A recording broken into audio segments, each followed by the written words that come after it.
အားလုံးပဲမင်္ဂလာပါဟို Dynaview 10S endoscopy camera လေးနဲ့မိတ်ဆက်ပေးပါရစေ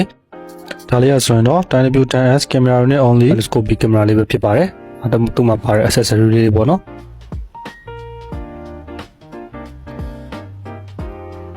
သူ့မှာဆိုလို့ရှိရင် HDMI cable ပါမယ်ဒါဆိုလို့ရှိရင်ဒါ external monitor နဲ့ပြန် join ဖို့အတွက်ဟိုခေါင်းလေးပေါ့နော်ပြောလို့ရှိရင်ဒါ power ကျွေးပြီးတော့ external monitor နဲ့ join သုံးတဲ့အခါမှာသုံးဖို့အတွက် USB နဲ့ adapter လေးဒါကတော့ဖုန်းတွေ join ဖို့အတွက်USB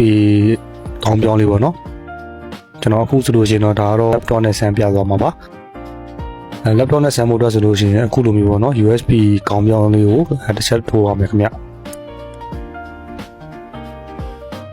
အခုတော့တက်စစ်ပြီးပြီဆိုလို့ရှိရင်เนาะဒါလေးကို laptop မှာပါတဲ့ USB ပေါက်မှာထိုးလိုက်ရုံပါပဲပြီးသွားတဲ့အခါမှာဆိုလို့ရှိရင်ကျွန်တော်တို့ဟို laptop မှာပါတဲ့ camera app ကို open လုပ်ပြီးတော့ camera ဟို flip ပေးလိုက်မယ်ဆိုလို့ရှိရင်ပေါ့နော်ဒါ camera ကတော့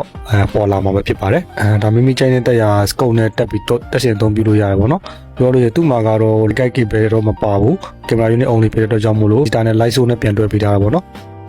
များသောအားဖြင့်ပို့ပြီးစစ်ပြတာဆိုလို့ကျွန်တော် portable light source နဲ့တော့ပို့ပြီးစစ်ပြပါမယ်ခင်ဗျ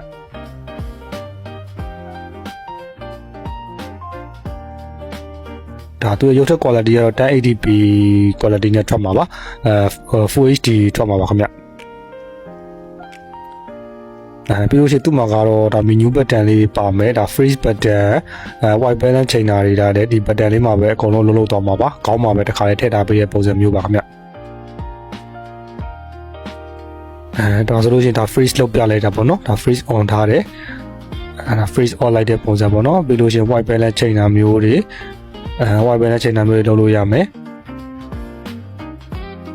ပြီးလို့ရှိရင် mode ကိုလည်း standard mode လားဒါမှမဟုတ်လို့ရှိရင်အခြားသော mode တွေမျိုးကိုလည်း menu တွေကနေဝင်ပြီးတော့ကိုယ်ကြိုက်တဲ့တက်ရထားလို့ရွေးချက်သုံးပြီးလို့ရပါတယ်ခင်ဗျ